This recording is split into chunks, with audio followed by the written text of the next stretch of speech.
Hello brothers, কি অবস্থা সবার? কেমন আছেন? আজকে আমি এই মুহূর্তে দাঁড়িয়ে আছি সুইডেনের তৃতীয় বৃহত্তম শহর মালমোতে। এবং আমি আপনাদেরকে একটা খুবই মজার জিনিস দেখাতে চাই। সেটা হচ্ছে শুধু মালমোর না, পুরো সুইডেনেরই একদম টলেস্ট বিল্ডিং, যার নাম হচ্ছে টার্নিং টর্সো। বিল্ডিংটার সামনেই আমি এখন দাঁড়িয়ে আছি, আপনারা আগে বিল্ডিংটা একবার দেখে নিন।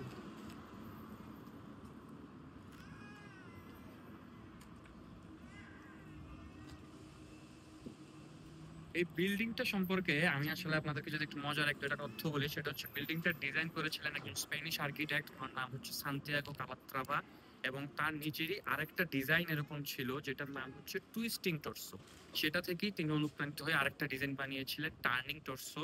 মজার ব্যাপার হচ্ছে বিল্ডিংটা যতই টুইস্টেড লাগুক না কেন, এটা কিন্তু একদম বেস থেকে একদম টপ পয়েন্ট পর্যন্ত টোটালি 90 ডিগ্রি, এটা একদম 90 ডিগ্রি।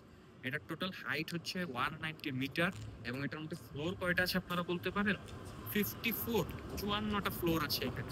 এবং খুবই মজার ব্যাপার হলো যে এটার যে 49তম ফ্লোর, 49th ফ্লোরে একটা অবজারভেশন ডেস্ক আছে পাবলিকদের জন্য। এবং সেই অবজারভেশন ডেস্ক থেকে মালমো থেকে যদি আকাশ ক্লিয়ার থাকে, আজকের মতো একদম ক্লিয়ার আকাশ থাকে, তাহলে আপনি কোপেনহেগেন পর্যন্ত দেখতে পারবেন। চিন্তা করা যায় এক দেশ থেকে আরেক দেশের রাজধানী দেখা যাচ্ছে, এটা এতটাই মানে উঁচু একটা বিল্ডিং। আর খুবই দুঃখের একটা ব্যাপার হচ্ছে যে এটা 2005 সালে কমপ্লিট হয়েছিল এবং তখন এটা অ্যাওয়ার্ড পেয়েছিল টলেস্ট বিল্ডিং সুইডেনের। বাট রিসেন্টলি 2022 সালে সুইডেনের গোথেনবার্গে আরেকটা বিল্ডিং হয়েছে, যেটা আসলে এটাকে টলেস্ট দিক থেকে ক্রস করে গিয়েছে। বাট স্টিল এই বিল্ডিংটা মালদার একটা বিশাল একটা পরিচয় বহন করে। এবং সবাই এখনো অনেকেই এটাই জানে যে এটাই সুইডেনের টলেস্ট বিল্ডিং। এবং এটা মালমোর একটা বড় সড়ো একটা টুরিস্ট স্পট। যারাই মালমো ঘুরতে আসে একটুখানি সময় বের করে হলো এই বিল্ডিংটা দেখতে আসে, কারণ বিল্ডিংটার নান্দনিক ডিজাইন এবং এটা উচ্চতার কারণে।